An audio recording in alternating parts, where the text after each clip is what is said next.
I had been out with friends one Saturday night and the time had slipped away from me.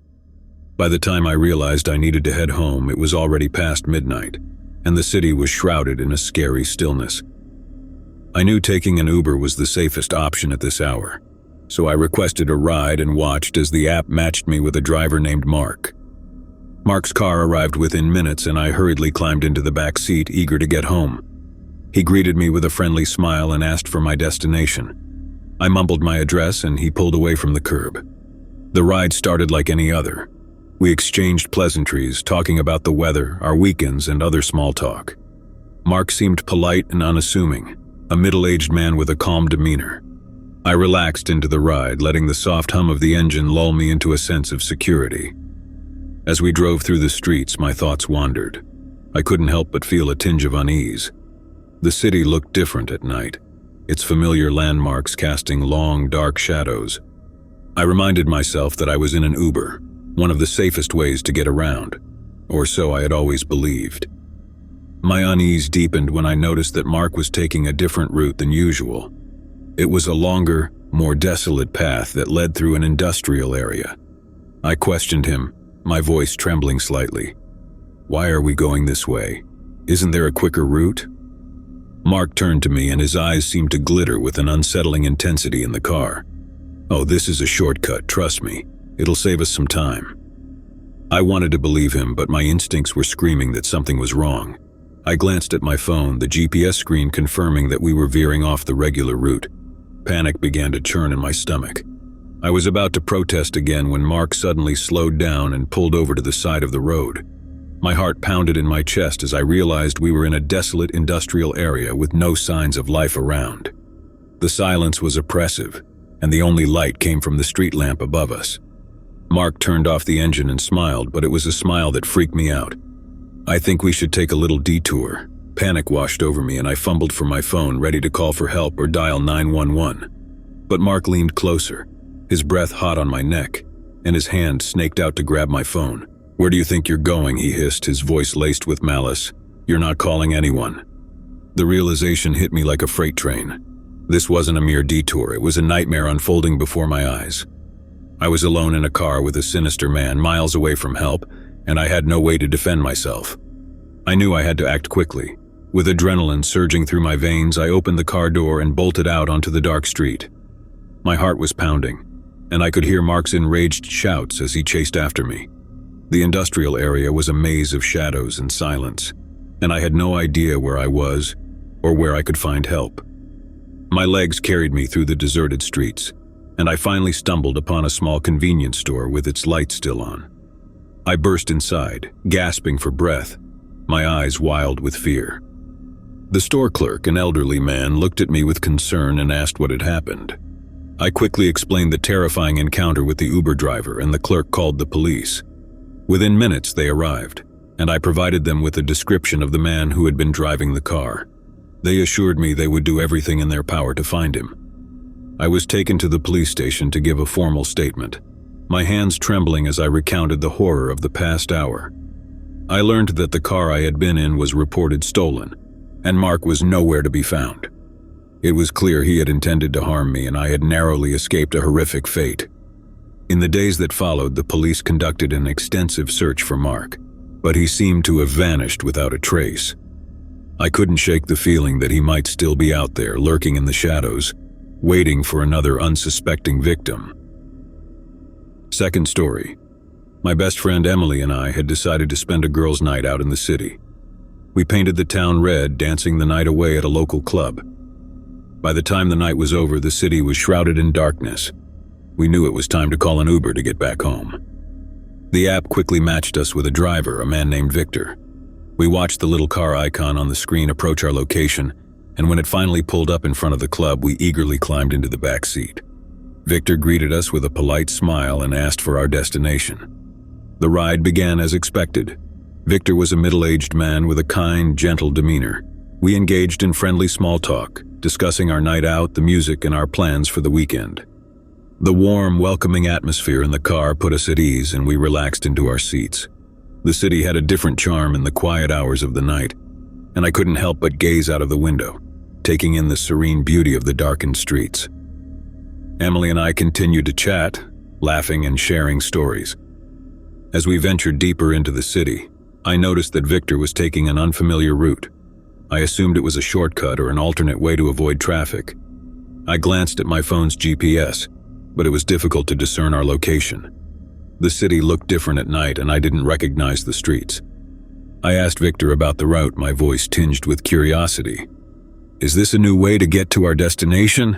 I don't remember this route." Victor turned to us, his eyes glinting with an unsettling intensity. His voice, once warm, had taken on a sinister tone. "Oh, I thought we could take a little detour, see some sights." My unease grew as I noticed the street signs passing by, confirming that we were veering off the regular route. I felt a sinking feeling in my chest, the initial warmth and security of the car replaced by a growing sense of dread. I was about to insist that Victor return to the original route when he suddenly slowed down and pulled over to the side of the road. My heart raced as I realized we were in a desolate, unfamiliar area with no signs of life around. The silence was suffocating, and the only light came from the street lamp above us. Victor turned off the engine and fixed us with a smile, but it was a smile that creeped me out. "I think we should take a little detour." Panic welled up inside me and I fumbled for my phone, ready to call for help. But before I could dial, Victor's hand shot out and snatched my phone from my grasp. "Where do you think you're going?" he hissed, his voice laced with malice. "You're not calling anyone." Emily and I exchanged fearful glances and we knew we had to act fast. As the car came to a stop at a deserted intersection, we seized the opportunity to escape. We flung open the doors and bolted out of the vehicle, our hearts pounding. We sprinted through the streets, our breaths ragged and our minds filled with fear. Victor's enraged shouts echoed through the scary silence of the night as he pursued us, his footsteps getting closer with every passing moment. Desperation drove us to keep running, our legs carrying us through the darkened streets. We had no idea where we were or where we could find help, but we knew we had to escape this nightmare. In the distance, we spotted a small convenience store with its light still on. We burst inside, gasping for breath, our eyes wide with fear. The store clerk, a young woman, looked at us with concern and asked what had happened. We quickly explained the terrifying encounter with the Uber driver, and the clerk called the police. Within minutes, they arrived, and we provided them with a description of the man who had been driving the car. They assured us they would do everything in their power to find him. We were taken to the police station to give a formal statement, our hands trembling as we recounted the horror of the past hour. It was clear he had intended to harm us, and we had narrowly escaped a horrific fate. In the days that followed, the police conducted an extensive search for Victor, but he seemed to have vanished without a trace. We couldn't shake the feeling that he might still be out there, lurking in the shadows waiting for another unsuspecting victim. Third story. I'd been working late at the office, trying to meet a pressing deadline. It was well past midnight when I finally packed up my things and realized that I had missed the last train home.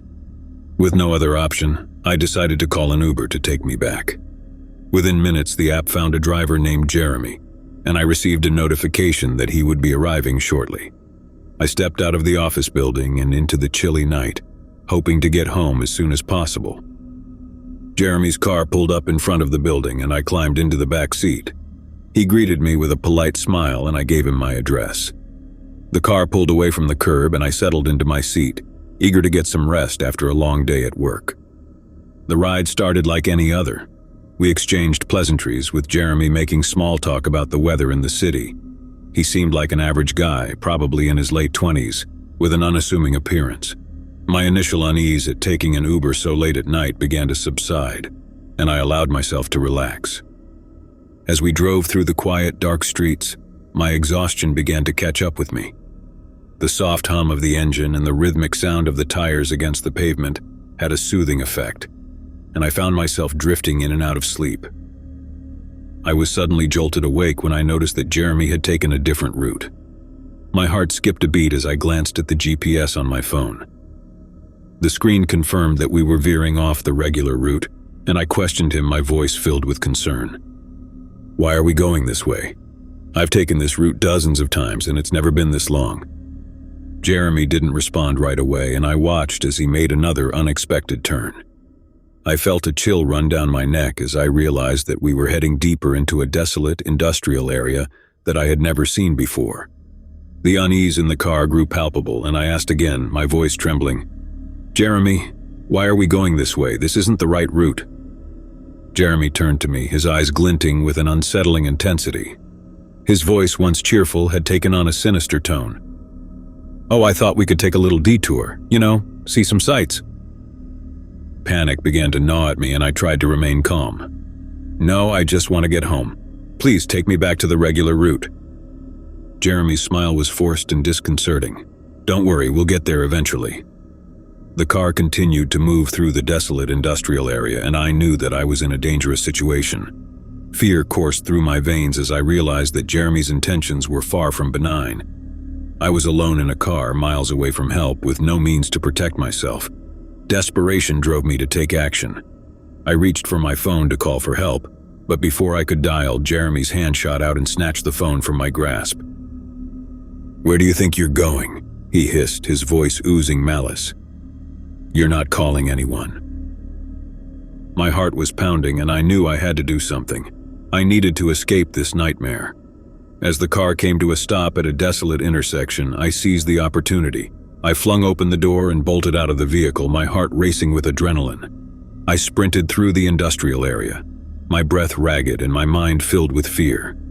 I could hear Jeremy's enraged shouts as he chased after me, his footsteps echoing through the quiet silence of the night. I had no idea where I was, but I knew I had to keep running. The streets were empty, and the darkness seemed to stretch on forever.